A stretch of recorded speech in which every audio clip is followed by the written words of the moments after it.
신학자 R.A. 토레이라는 분은 이렇게 말했습니다.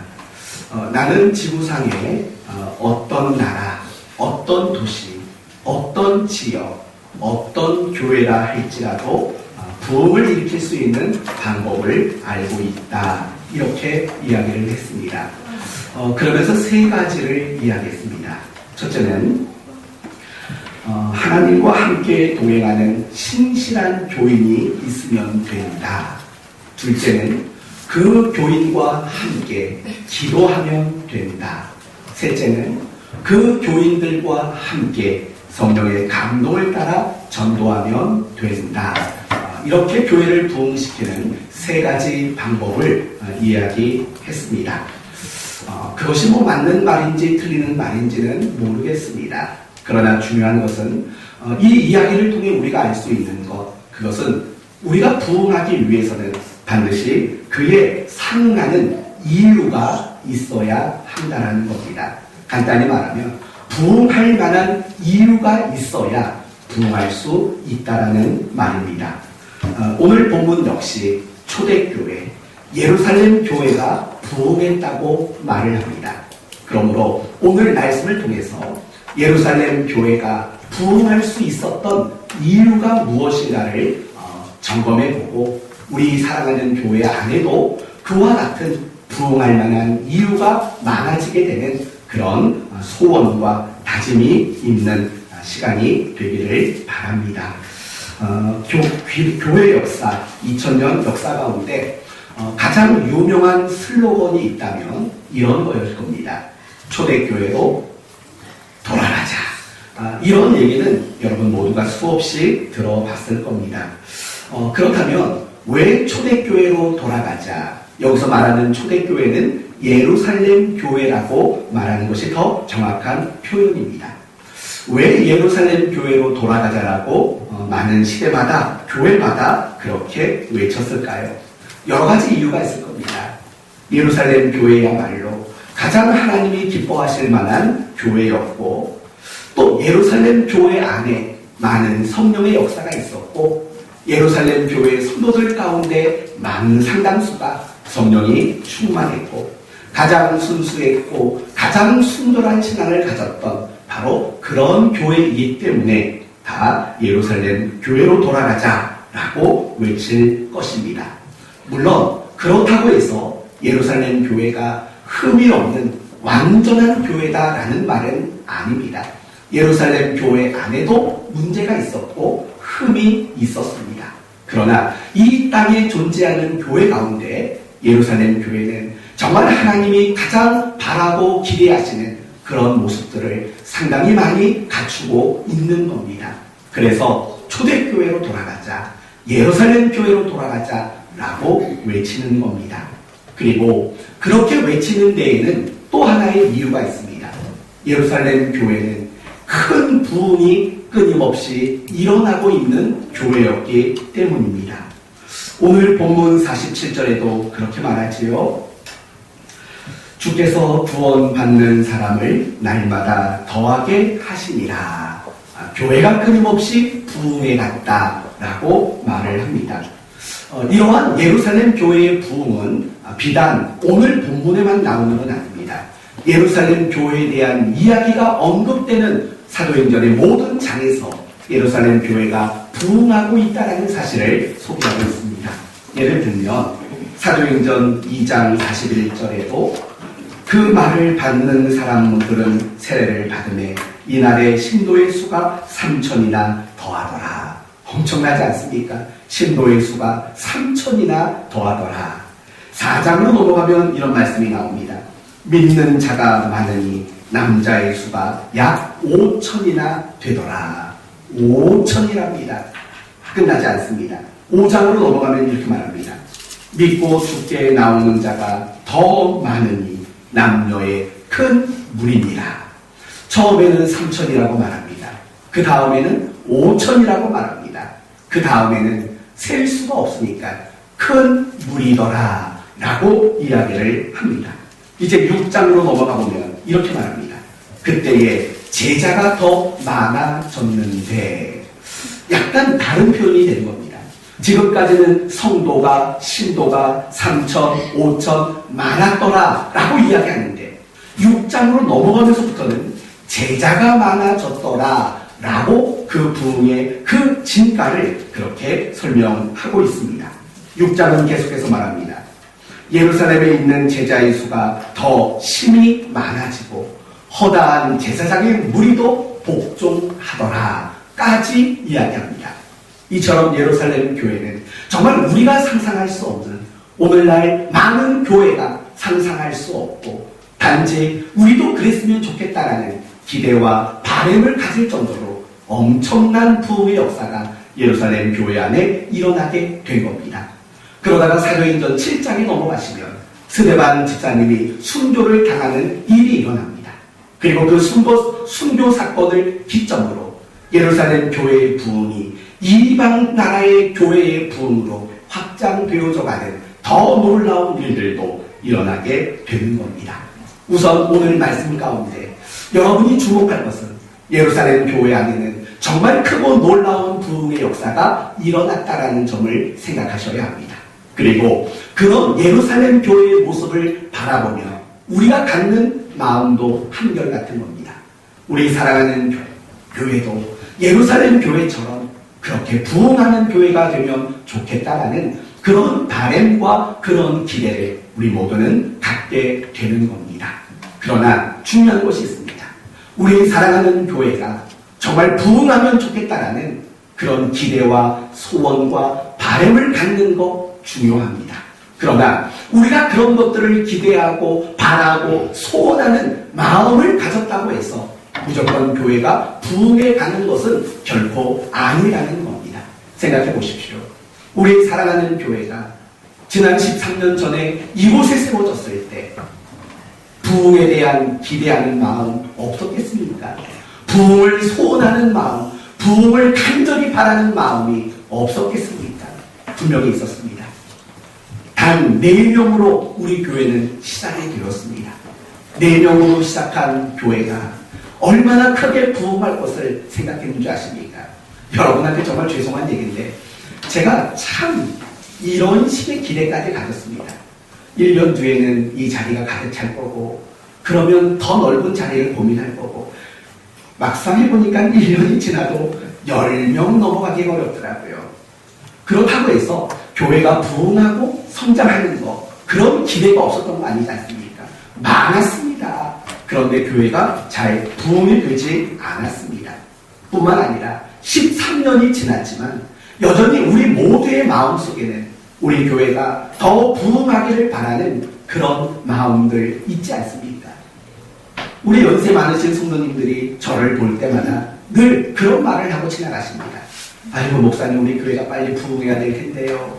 이런 말을 하시는 분이 한두 분이 아닙니다. 여러분 그런 말을 한다는 것은 무슨 뜻입니까? 교회가 부흥하기를 바란다는 거고 소원한다는 거고 기대한다는 거 아닙니까? 그러나 소원과 바람과 기대가 아무리 커도 그것만으로는 절대로 교회는 부흥할 수가 없는 겁니다. 그렇다면 교회가 정말 부흥하기 위해서 필요한 것은 뭘까요? 아니 더 정확히 말해봅시다. 교회가 부흥하기 위해서 필요한 것보다는 교회가 교회답기 위해서 가장 필요한 것이 있다면 과연 그것이 무엇일까?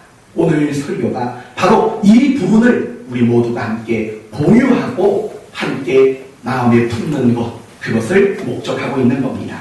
예루살렘 교회의 부흥의 이유가 뭔가 이 부분을 생각해 봅시다. 오늘 본문을 보면 예루살렘 교회가 부흥할 수밖에 없었던 이유들이 사실은 굉장히 많이 나옵니다. 먼저 첫 번째는 기사와 표적이 많았다라는 겁니다.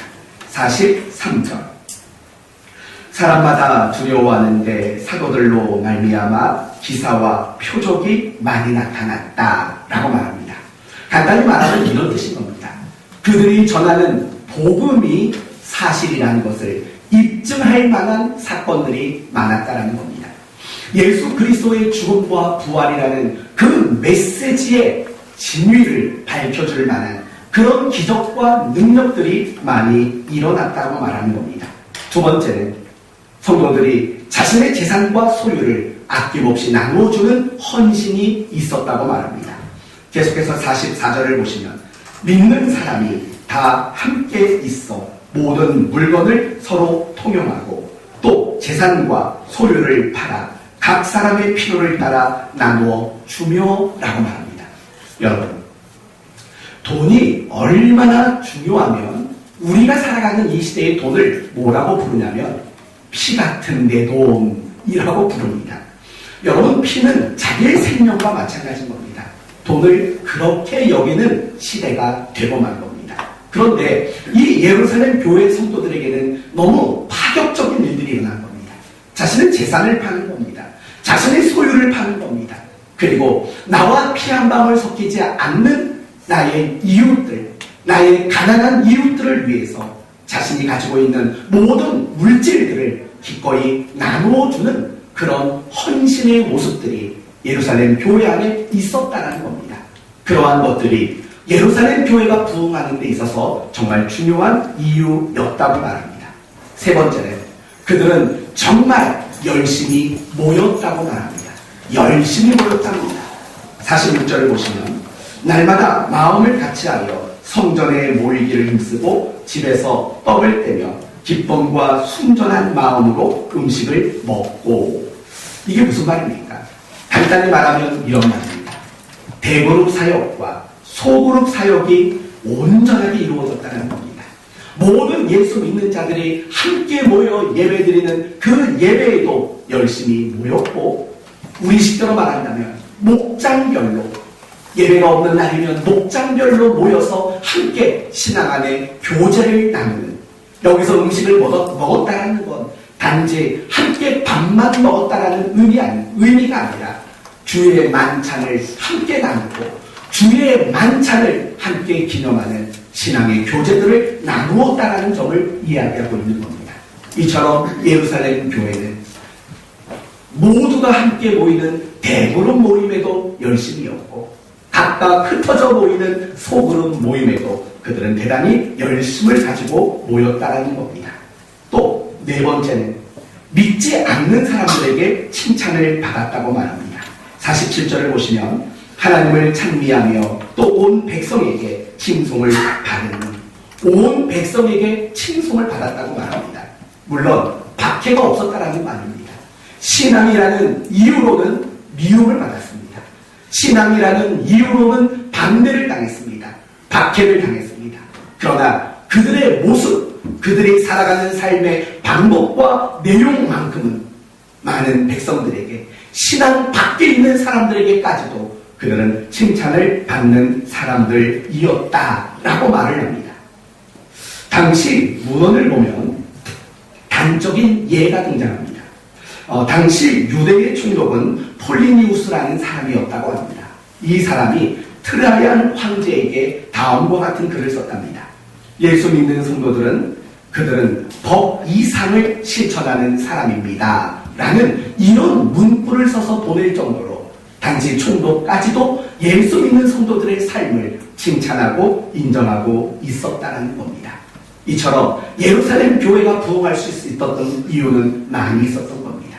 복음을 확증할 만한 기적과 표적, 자신의 재산을 아낌없이 나누어주는 헌신, 그리고 열심히 모이는 그들의 모습, 더 나아가서 사람들에게 칭찬받을 만한 삶의 내용들이 그들에게 있었다고 말합니다. 이러한 네 가지 이유가 우리 교회에도 있었으면 좋겠습니다. 하나님이 살아계시다는 것을 보여줄 수 있는 기적과 표적, 더 나아가서 나의 것을 아낌없이 우리의 이웃에게 나누어 줄 수 있는 헌신, 그리고 공예배 때마다, 그리고 작은 모임이 있을 때마다 열심으로 자발적으로 참석할 수 있는 모습, 더 나아가서 교회 안에서만이 아니라 교회 밖에 여러분의 삶의 모든 자리에서도 보는 사람들마다 여러분 모두가 칭찬받는 이런 이유들이 갖추어진다면 우리 사랑하는 교회는 더 은혜 가운데 부흥하게 될 줄로 믿습니다. 그런데 지금까지 여러분에게 네 가지를 말씀을 드렸습니다. 그러나 이 네 가지를 아우를 수 있는, 이 네 가지의 구심점이 될 만한 더 중요한 이유가 있습니다. 그것이 바로 성도들 모두가 한 마음이었다라는 겁니다. 오늘 설교 제목대로 말한다면 예루살렘 교회 성도들 모두는 대동단결하였다라는 겁니다. 예루살렘 교회는 대동단결할 줄 아는 그런 교회였음을 말하고 있는 겁니다. 성도 여러분, 돋보기로 종이 좀 태워 보셨습니까? 정글의 법칙이나 가야 나올 법한 얘기인데 옛날에는 학교 다닐 때 그런 거 많이 해봤습니다. 돋보기 하나 가지고 까만 종이 안 놓고 초점을 맞춰가지고 그걸 태우는 거 아마 한두 번쯤은 다 해보셨을 겁니다. 장난기가 많은 분들은 까만 종이가 아니라 성냥 갖다 놓고 불을 붙여보신 분들도 분명히 있을 겁니다. 여러분, 돋보기가 아무리 좋으면 뭐합니까? 불을 내기 위해서는 한 가지가 갖추어져야 합니다. 그게 뭡니까? 초점이 맞추어져야 한다는 겁니다. 예루살렘 교회의 부흥이 바로 그와 같았다는 겁니다. 예루살렘 모든 교회의 성도들 바라보는 초점, 생각하는 초점, 소원하는 초점, 그들이 믿는 바 초점, 그들이 목표하는 바의 초점, 이런 것들이 하나로 모아졌기 때문에 이 모든 것들이 부흥의 큰 원인이 될 수 있었다는 겁니다. 예루살렘 교회의 부흥의 정말 중요한 원리는 결국에는 그들이 신앙 안에서 대동단결하였다는 겁니다. 어쩌면 이 말이 여러분에게는 목사님 없지 않습니까? 일부러 그렇게 짜집어서 말한 거 아닙니까? 라는 생각이 들지 모릅니다. 그렇지 않습니다. 여러분, 사도행전을 보면 예루살렘 교회에 대한 부흥의 이야기를 많이 말하고 있지 않습니까? 그런데 흥미로운 것은 예루살렘의 부흥의 이야기, 아까처럼 말한다면 3,000명, 5,000명, 큰 무리, 그리고 제자들이 많아졌다. 제자들의 수가 허다해졌다. 이런 부흥이 언급되는 그 장면에는 어김없이 등장하는 내용이 있습니다. 그게 뭔지 아십니까? 그들이 마음을 같이 했다. 그들이 한 마음이었다라는 이야기가 어김없이 등장하고 있다는 것을 여러분은 생각하셔야 합니다.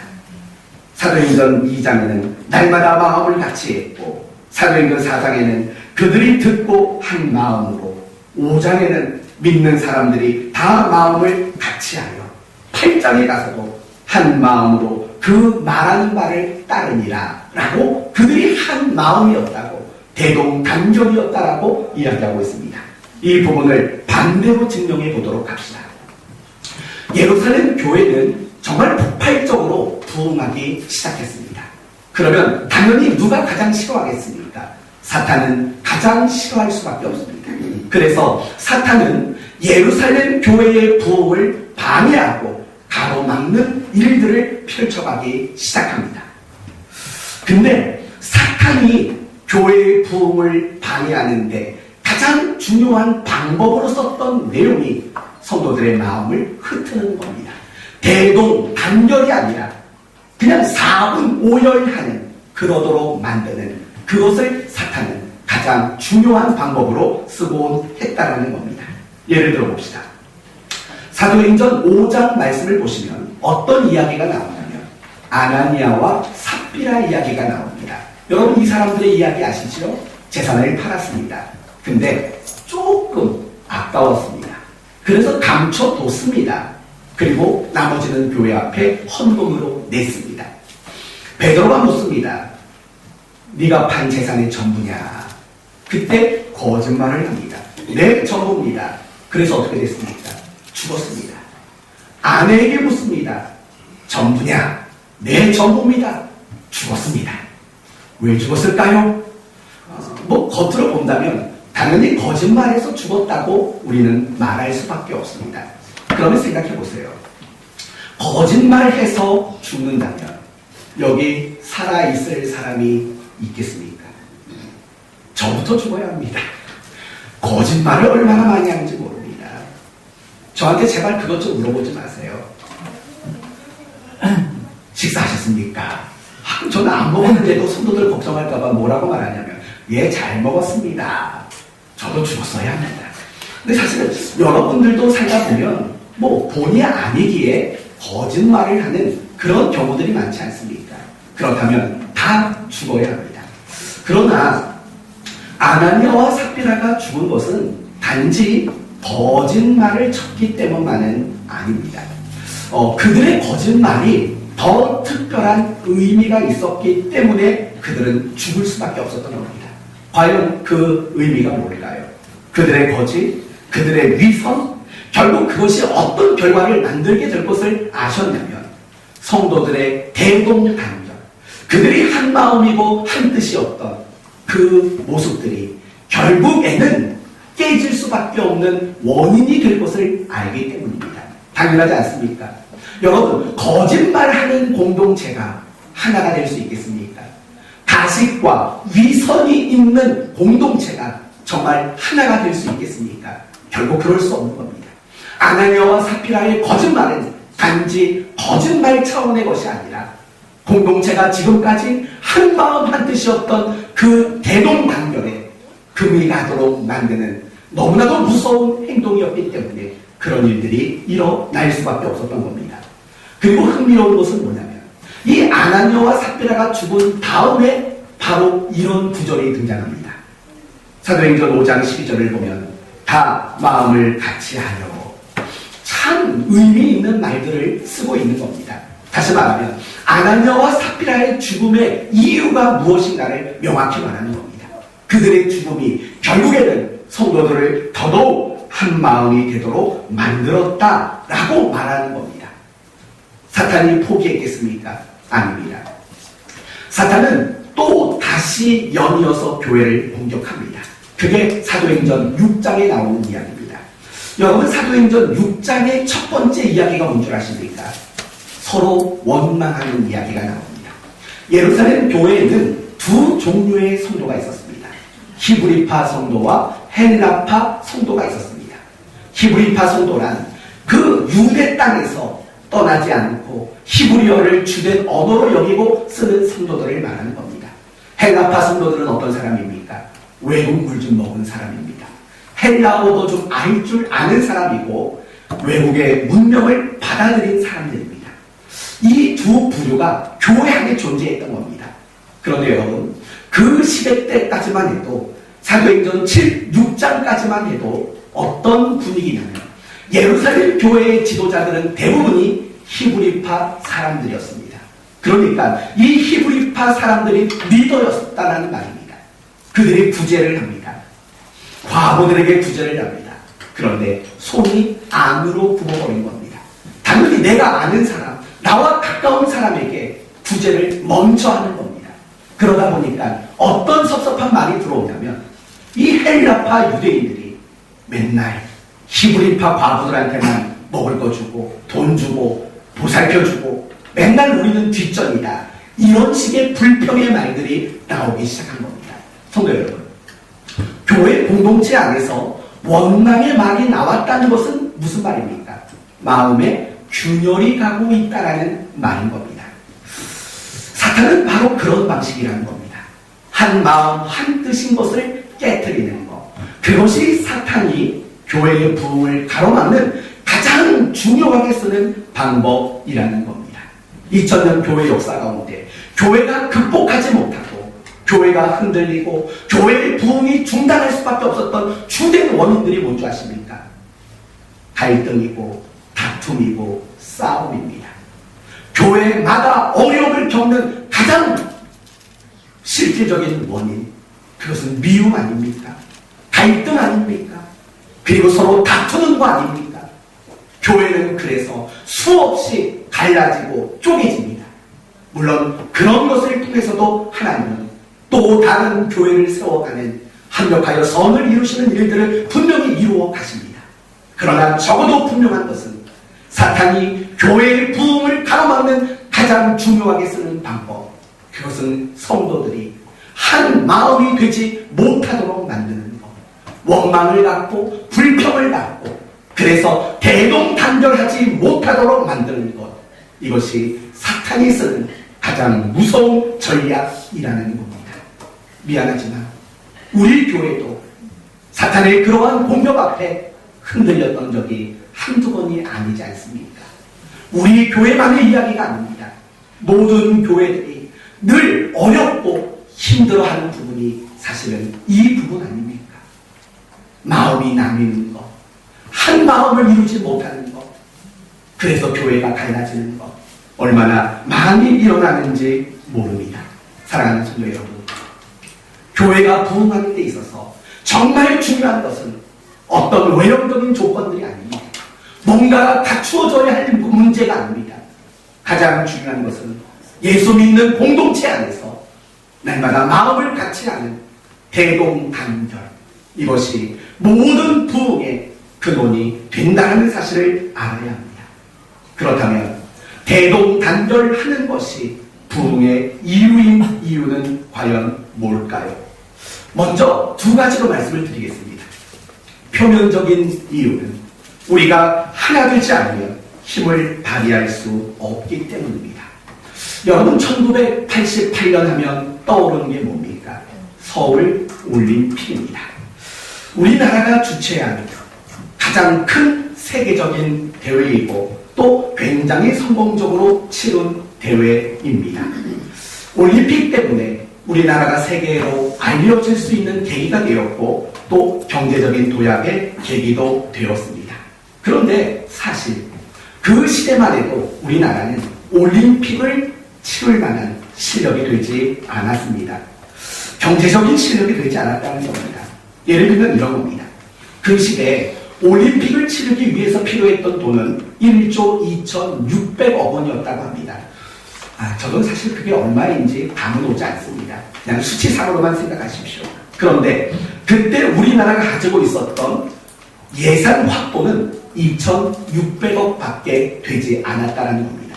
그러니까 이 올림픽을 유치하기 위해서 필요한 금액의 6분의 1 밖에는 예산으로 갖고 있지 않았다는 겁니다. 이거는 현실적으로 올림픽을 치를 수 없는 상황인 겁니다. 그런데 올림픽이 진행되었고 올림픽이 성공적으로 마칠 수 있었습니다. 이유가 뭔지 아십니까?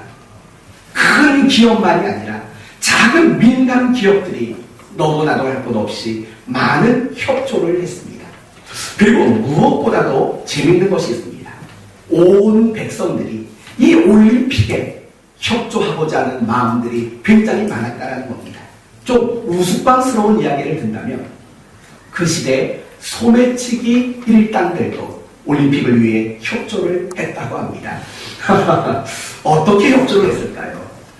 올림픽 개최위원회에서 신문에 이런 글을 쓴 적이 있습니다. 이번 올림픽이야말로 우리나라가 세계적으로 도약하는 계기이다. 근데 그 시대만 해도 소매치기 범들이 굉장히 많았습니다. 여러분, 옛날 거 떠올려 보세요. 버스 타고 가는데 뭐 면도칼로 가방을 살짝 잘라서 목끈에 갔다, 뭐 이런 얘기 엄청 많이 듣지 않았습니까? 맞습니다. 그게 그런데 걱정된다고 신문 기사에 그 글이 올라온 겁니다. 그 글을 읽은 소매치기 일당의 우두머리들이 기분이 나빴던 겁니다. 그래서 그 소매치기 일당들 우두머리들이 모여가지고 서로 협약을 했답니다. 무슨 협약을 했냐면 이 올림픽 기간만큼 우리가 소매치기 하지 말자. 정말 이런 일이 있었다고 제가 기사를 본 겁니다. 그래도 정말 먹고 살기 힘들면 외국인 하지 말자. 우리 국내인만 하자. 정말 이런 협약을 맺었다는 겁니다. 그리고 그걸 소매치기 일당들이 정말 지켰다는 겁니다. 제가 우스운 얘기까지 하는 이유는 결국 그겁니다. 정말 경제적인 여건으로 봐도 어떤 우리나라의 수준으로 봐도 그렇게 세계적인 대회를 치를 만한 실력이 없는데 그걸 해낼 수 있었던 것.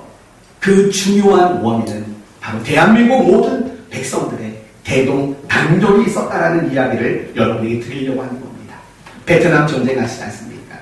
남베트남, 북베트남. 여러분, 정말 이 남베트남이 훨씬 더 많은 경제력과 무기를 가지고 있었습니다. 근데 전쟁에서 치고 공산화되고 말았지 않습니까? 이유는 간단합니다. 내분이었다고 말합니다. 패배할 수밖에 없는 것, 바로 내분이었다는 겁니다. 고구려, 발해, 그들의 패망의 원인도 결국은 내분이었다라고 역사자들은 많은 이야기를 합니다. 영국의 역사학자 아놀드 토인비라는 사람이 이렇게 말했습니다. 나라가 망하는 데에는 세 가지 이유가 있다. 첫째는 독재자들이 독재로 자신의 배만 배부를 때, 두 번째는 국민이 애국심을 잃을 때, 그리고 셋째는 내부 분열이 일어날 때, 그때는 나라는 반드시 망한다라고 말하는 겁니다. 맞습니다. 힘을 모으지 못하면 아무것도 할 수 없는 겁니다. 그래서 하나가 되는 것은 부흥의 중요한 원인이 됩니다. 그러나 훨씬 더 중요한 이유가 있습니다. 그것은 교회란 구원받은 사람들의 모임이기 때문입니다. 여러분은 구원이 뭐라고 생각합니까? 농담 한번 하면 10원에서 1원 모자라는 게 구원이고, 또 여러분이 알고 있는 대로 말한다면 지옥 갈 사람이 천국 가는 거고, 조금 더 아시는 분은 하나님의 자녀가 되는 거고, 그러나 정말 중요한 교회의 정의가 있다면 그것은 결국 구원받은 자들, 그들이 예수 그리스도로 하나가 되는 것, 그것이 바로 구원 아닙니까? 에베소서 2장에는 그렇게 말합니다. 예수 그리스도, 그분이 모퉁이 돌로서 우리 모두가 함께 지어져 간다라고 말합니다. 고린도 전서에서는 이렇게 말합니다. 예수 그리스도를 머리로 우리가 한 몸이 되었다. 이것을 성경이 말하는 구원의 중요한 내용인 것입니다. 구원은 하나가 되는 겁니다. 예수 그리스도와 연합되는 게 구원이고, 구원은 예수 그리스도를 믿는 우리 모두가 하나가 되는 것이 구원인 겁니다. 그렇다면 교회가 부흥하는 정말 중요한 근본적인 이유는 그 하나 된 것을 지켜내는데 그 중요한 이유가 있을 수밖에는 없다는 것입니다. 사랑하는 성도 여러분, 물어보나 말합니다. 이 자리에 있는 저와 여러분 모두는 우리 사랑하는 교회가 정말 부흥하기를 원하고 계실 겁니다. 다른 것 다 중요합니다. 이것도 있어야 되고 저것도 있어야 됩니다. 하지만 이 모든 것들이 있어야 함과 더불어 가장 중요한 것이 있다면 우리는 한 마음이 되어야 하는 겁니다. 정말 대동단결할 줄 아는 그 모습이 부흥을 바라는 우리들에게 가장 요구되고 있는 것입니다. 어떤 이유로도 우리가 한 마음이 되는 그 일은 깨져서는 안 됩니다. 어떤 이유로도 대동단결하는 우리를 갈라놓는 일이 되지 말아야 합니다. 이 사실을 기억합시다. 13번째 생일을 맞았습니다. 우리 모두가 오늘 이 시간 다짐해야 될 것, 그것은 다시 대동단결하자는 겁니다. 다시 마음을 같이 하자는 것이고 같은 소원을 품자는 이야기입니다. 한 마음을 이루십시다. 대동단결을 이루어냅시다. 노력할 게 많습니다. 겸손하셔야 합니다. 교만하면 대동단결을 이룰 수 없습니다. 온유하여야 합니다. 거칠면 우리는 대동단결할 수 없습니다. 용서해야 합니다. 자비와 사랑과 긍휼을 베풀 줄 알아야 합니다. 무엇보다 자신을 희생할 줄 알아야 합니다. 제가 가끔씩 떠오르는 소원이 하나 있습니다. 이번에는 잘 생각을 못했는데 제 이런 소원이 있습니다. 우리 교회 성도들이 찬양을 부를 때 테너, 베이스, 소프라노, 알토 막 이렇게 파트로 나눠가지고 막 같이 찬양을 부르는 이런 교회가 되면 얼마나 좋을까. 물론 그렇게 안 해도 상관은 없습니다. 근데 그냥 그런 생각이 들었다고요. 여러분 한번 생각해 보세요. 정말 훌륭한 합창팀은 어떤 팀인 줄 아십니까? 실력 있는 사람들이 많아야 합니다. 그러나 더 중요한 것은 내가 실력이 있다고 해서 내 목소리를 낮추지 않는다면 그 합창팀은 절대로 좋은 팀이 될 수 없습니다. 합창이라는 뭡니까? 100명이 부르지만 한 명이 부르는 것처럼 부를 줄 아는 게 합창입니다. 그게 진짜 잘하는 겁니다. 50명이 모였는데도 하나의 목소리가 나오고 100명, 200명이 모였는데도 하나의 목소리로 들리는 것, 그게 진짜 합창 아닙니까? 그러기 위해서는 어떻게 해야 합니까? 난 노래 잘해. 그래서 내 목소리를 높인다면, 서로가 내 실력만 믿고 목소리를 높인다면 결코 좋은 합창팀이 될 수가 없는 것입니다. 좋은 합창팀이란 결국 목소리를 낮추는 겁니다.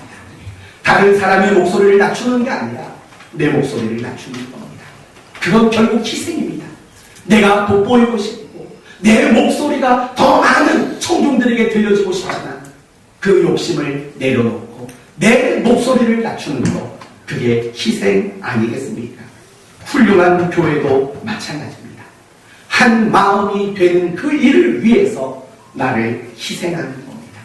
오늘 본문에서도 말하고 있듯이 자기 재산을 나누어 주는 것, 그거 희생 아닙니까? 내가 많이 가지고 있으면 나는 누군가에게 더 힘을 발휘할 수 있고 더 떳떳하게 살아갈 수 있습니다. 근데 내가 필요한 것을 제외하고는 모조리 나누어 주는 것, 그거 바로 희생입니다. 그게 훌륭한 겁니다. 여러분에게 조금 전에 말씀드렸듯이 사도행전 6장을 보면 히브리파와 헬라파 사이에 갈등이 있었습니다. 어떻게 해결했는 줄 아십니까? 당시 지도자들이 7명의 안수 집사를 세우는 방법으로 그 문제를 해결했습니다. 그런데 놀라운 것은 그 7명의 안수 집사가 모두 헬라파에 속한 사람들이라는 겁니다. 히브리파 사람들을 더 세워서 그들을 돕는 게 아니라, 그래, 그러면 헬라파, 원망이 있고 불평이 있는 그들 가운데 리더 7명을 세워서 그들에게 부재일을 하도록 맡기는 방법이라는 겁니다. 희생 아닙니다. 우리 쪽에서 더 많은 일꾼이 세워지면 더 많은 기득권을 얻을 수 있는 거 아닙니까? 그러나 그거 포기하고 우리 쪽이 아닌 상대방 쪽에서 리더 7명이나 세웠다는 것, 그것은 굉장한 희생을 감수하는 이야기인 겁니다. 우리가 대동단결하지 못하는 이유, 여기에 있는 거 아닐까요? 희생하지 않는 거죠. 정말 손해보는 것을 감수하지 않기 때문입니다. 나의 목소리를 낮추지 않기 때문입니다. 나를 부인하지 않기 때문입니다. 정말 이상하지 않습니까? 벼는 익으면 익을수록 고개를 숙입니다. 과실수의 과일이 더 무럭무럭 자라면, 무성하게 자라면 가지도 낮아지게 됩니다. 그런데 정말 이상한 것은 우리가 신앙생활을 오래 하면 할수록 목소리가 커지고 더 주장이 강해진다는 거, 그게 이상한 거 아닙니까? 사랑하는 성도 여러분, 정말 참다운 신앙이란 결국 나의 목소리를 갈수록 낮춰주는 겁니다. 가장 올바른 신앙이란 갈수록 나를 더 많이 포기하고 나를 희생하는 것 아니겠습니까? 그것이 옳은 겁니다. 우리가 정말 사랑하는 교회의 부흥을 바라고 원한다면 제일 먼저 할 일, 목소리를 낮추는 겁니다. 목에 힘을 빼는 겁니다. 눈을 작게 뜨는 겁니다. 누가 뭘 마음에 안 들면 우리는 제일 먼저 눈이 먼저 커집니다. 눈을 크게 뜨지 마시고 눈을 1cm 이하로 작게 뜨고 바라보십시오. 자기의 주장을 내려놓고 자기를 부인하는 것, 이런 희생들이 사실은 우리를 대동단결하도록 만들 겁니다. 그리고 더 중요한 마지막 한 가지는 하나님 말씀. 그 말씀이라면 우리 모두가 순복할 수 있는 자세, 그럴 때 우리 모두는 한 마음 한 뜻이 될 줄로 믿습니다. 이제 오늘 말씀을 마치겠습니다. 하나님은 우리 사랑하는 교회도 예루살렘 교회처럼 부흥하기를 바라고 계십니다. 그것이 숫자적인 부흥인지 어떤 부흥인지 몰라도 분명히 부흥하기를 하나님은 원하십니다. 그러기 위해서는 부흥할 만한 이유가 갖추어져야 합니다. 초대교회처럼, 예루살렘 교회처럼 복음을, 진리를 입증할 만한 기적과 표적, 자신의 것을 나눌 수 있는 헌신, 열심히 모이는 모습, 그리고 내 삶의 자리에서 칭찬받는, 존경받는 자의 삶의 내용, 그리고 무엇보다 대동단결이라는 이유가 있어야 합니다. 이것을 위해 우리는 희생을 감수하고 목소리를 낮추고 하나님 말씀이라면 기꺼이 따라갈 줄 아는 이런 신앙의 자세를 가짐으로 더욱 더 지금도 대동단결하고 있지만 더 대동단결하여 날마다 교회가 부흥해가는 이런 기쁨을 맛볼 수 있는 저와 여러분 모두가 되시기를 예수 그리스도의 이름으로 축원드립니다. 아멘. 기도합시다. 하나님, 감사를 드립니다. 사랑하는 교회를 13년 동안 지켜주시고 은혜 주시는 거 하나님 감사를